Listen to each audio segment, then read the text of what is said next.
Hi, Tracy here with BibleJournalingMinistries.com, and in this tutorial I'm going to share with you how I make my kitchen towels, my hanging kitchen towels. So if you're ready, let's go ahead and get started. To get started, you're going to need 2 towels and 2 pot holders. These pot holders I bought from the Dollar Tree. You get 2 of them for $1. Then these ones I also bought from the Dollar Tree. You get 1 of them for $1, so you have to buy 2 of them to make a set. Then you're going to need some clippies or some of these pins, and you're going to need some buttons. Now the buttons I was unable to find cheap. I had to go to Walmart, which actually it's still pretty cheap.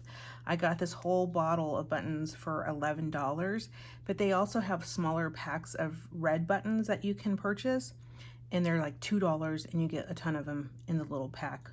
Now if they would have had those, I would have purchased them, but they didn't have them, so I just bought the only pack that they had of red buttons. And I need those ones at the bottom, so I'll have to fish those out in a bit. But for $11, you get a ton of buttons in here. I don't know how many you get, but there's a lot in there. So you get pink, and you get like a coral color, and you get the red, and I need the red ones at the bottom. So I'll be getting those out later. To get started with this project, you'll need a ruler, and obviously sewing items like little sewing markers if you have those. I'm just going to use a charcoal pencil because that's what I have next to me, and I'm not going to go fishing for my sewing marker. To get started, you need a pot holder, and you want to make sure that the pot holder is folded in half, because when you actually sew this, you're going to be sewing it in half, and then the little top of this button thing is going to hang over the side and hold that button. Now if you want more, if your button's really big, then you might need more space, so then you can sew it just a little beyond that so that you have enough for that button to grab. But I like to fold it exactly in half. That's what I like to do. Okay, so now that I know where my half mark is, I want to mark, so this is my half, I want to mark the center of this pot holder. So I'm going to take my ruler,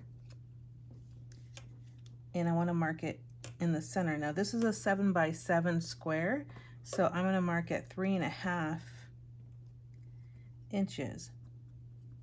Okay, and then I'm also going to mark it at 3.5 inches the other way, because it's 7.5 by 7.5.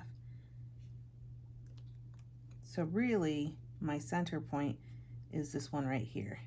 So that's where I want to sew my line. So that's the center right here, and now I'm going to sew along this line here.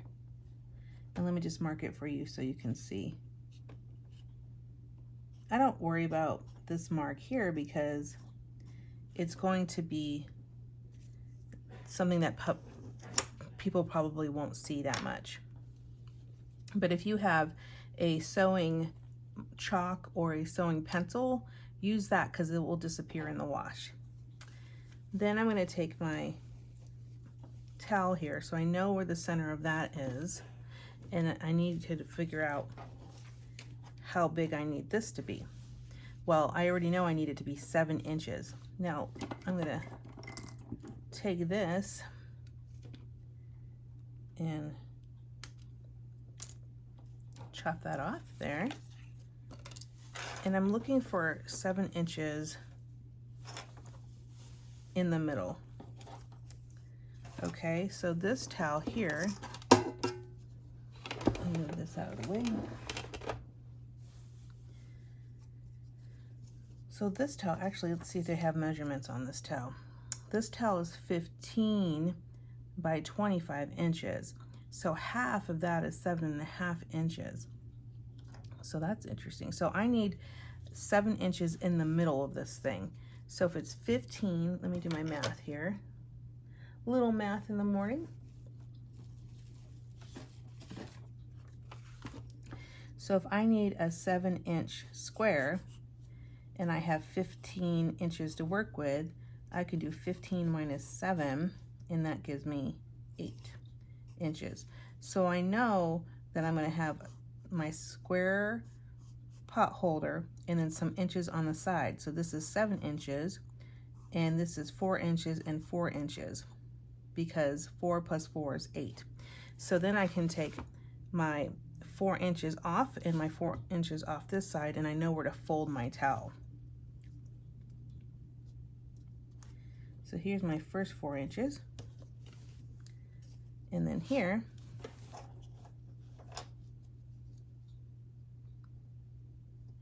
is my second 4 inches. So really, in the middle, I should have 7. But I don't. So is this not 15 inches? It says it was 15 inches, but it's not. So this is 12.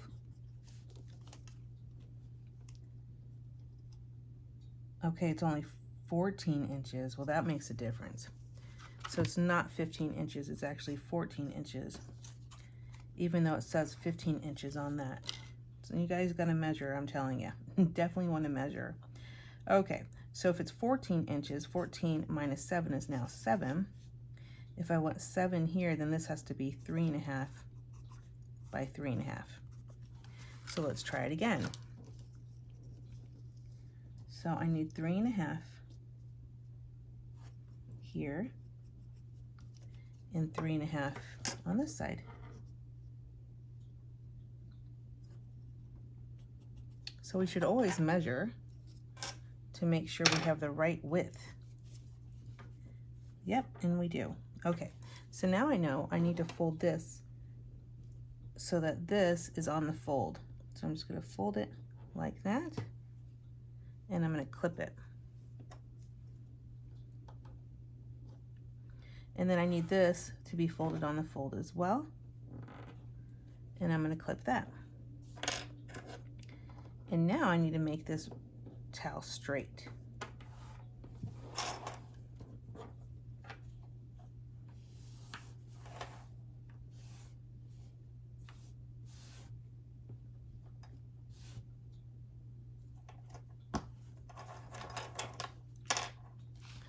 Once you get really good at these, you can just eyeball it. You don't have to measure it. You don't have to, you will just find that it goes really, really easy and smooth for you. But for those of us who don't have a good eye and like to have precise measurements, this is the best way to do it. Okay, so I'm just folding it.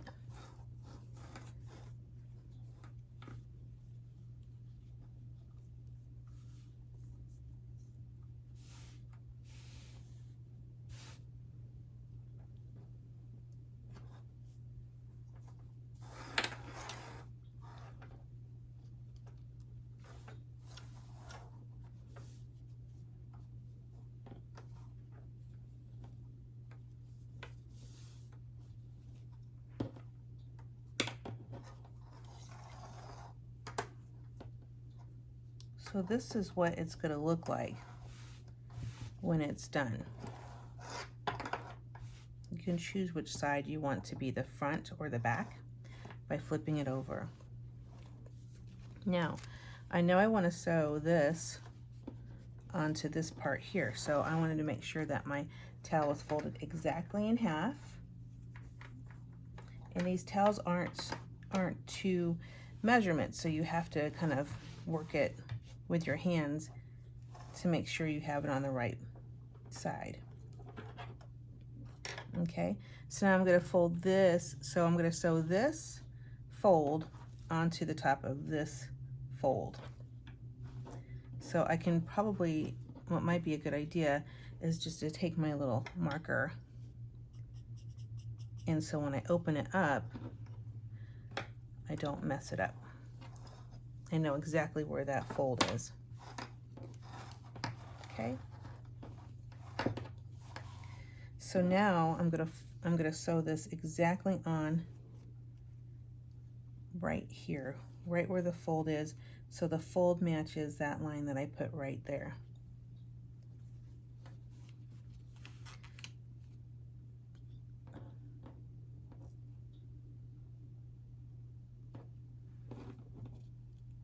I'm going to take this to the sewing machine, and then I'll be right back.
Now I always do a back stitch on my pot holders on the front and on the end, and that way it gives it a little bit of extra sturdiness.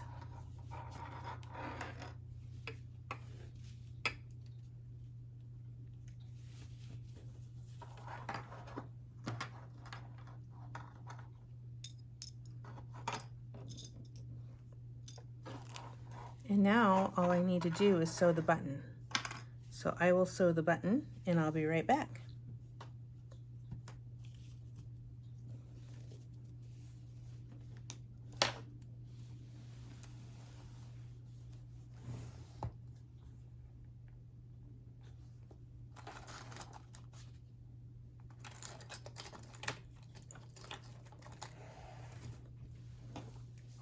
Looks like I was just slightly off on my sewing, so I do need to erase that charcoal pencil.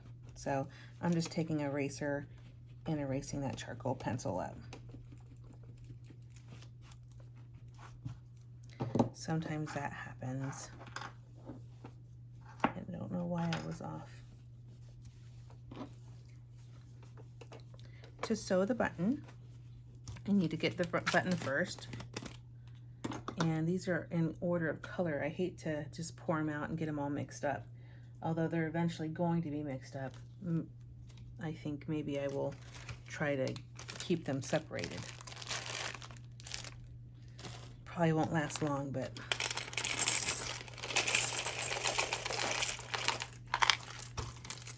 there are the pink buttons.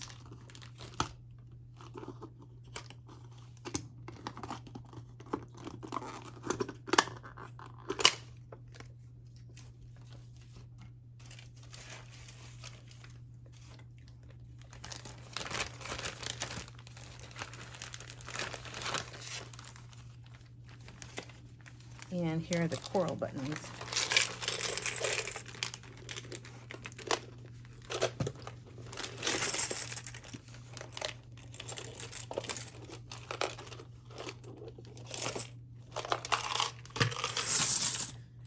Which then leaves me just with the red buttons. Oh, some of these buttons are really pretty. So now I have to buy, like, you have to see if you have the right sizes and things if you buy them in with these little ones. I wish they would give you at least two of the same. So those look to be the same. And here's a couple other smaller ones.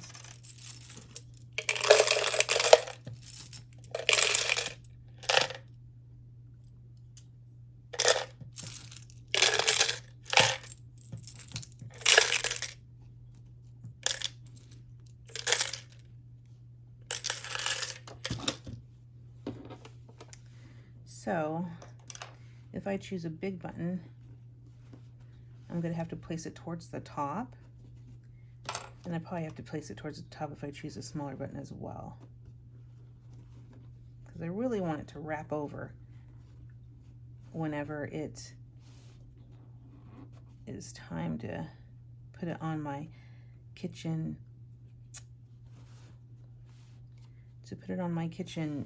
oven. Okay, so to do this part, I need some red thread. Get some from the sewing machine here.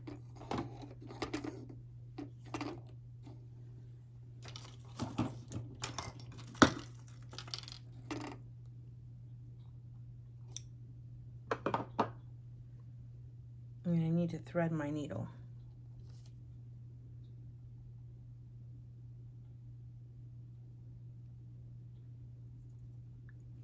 I like to double my thread over when I'm doing buttons. So I need to double it over. And I do wet it with my mouth, which is a little gross, but I do that so that I can get it through the hole. There are button threaders that you can buy. Not button threaders, but threaders that you can buy, and I have some. I just always lose them. So if you have a good way to help me to save those so they don't get lost, I would appreciate that. Now, when it comes to sewing the button, I try to go wherever this folds over in the center. I don't try to match it up with where they sewed it, because these towels are never correct. So I'm gonna start it right here. Let me tell you how far. So for me,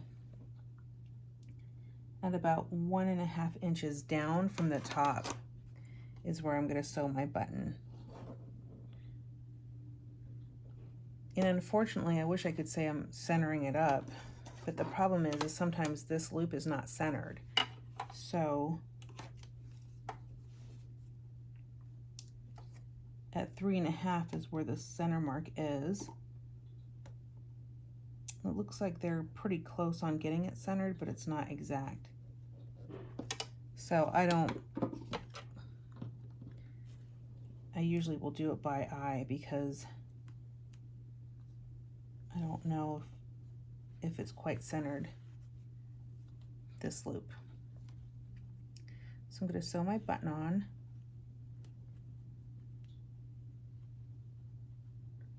And I do crisscross applesauce.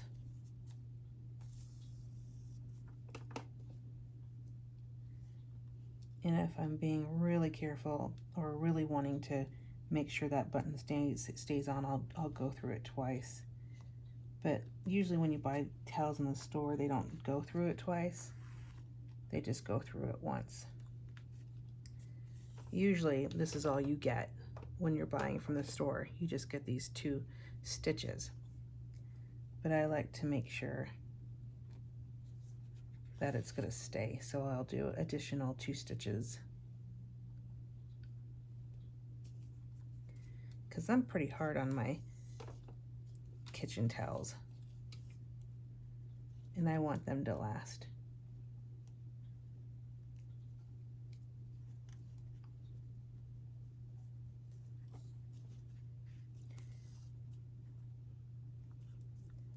Okay, and then at the back, I just tie a knot.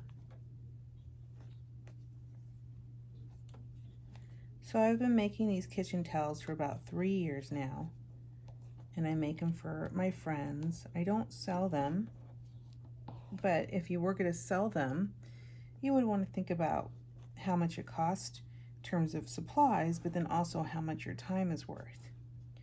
Don't sell them for less, guys. In these craft fairs, I sometimes can go and I see these people who have crocheted these tea towels, and all they're doing is charging like $3. And I'm like, well, the towel itself is $3. I mean, it's worth $3, even if you do get it from the Dollar Tree. So look how nice that looks, guys. Isn't that pretty? It's such a pretty easy thing to do. And if you had an embroidery machine, you can embroider your name on here. You can do all kinds of things. So enjoy this. I hope that you guys liked this video. Give it a thumbs up if you enjoyed this crafting video, and you have a wonderful day. Goodbye.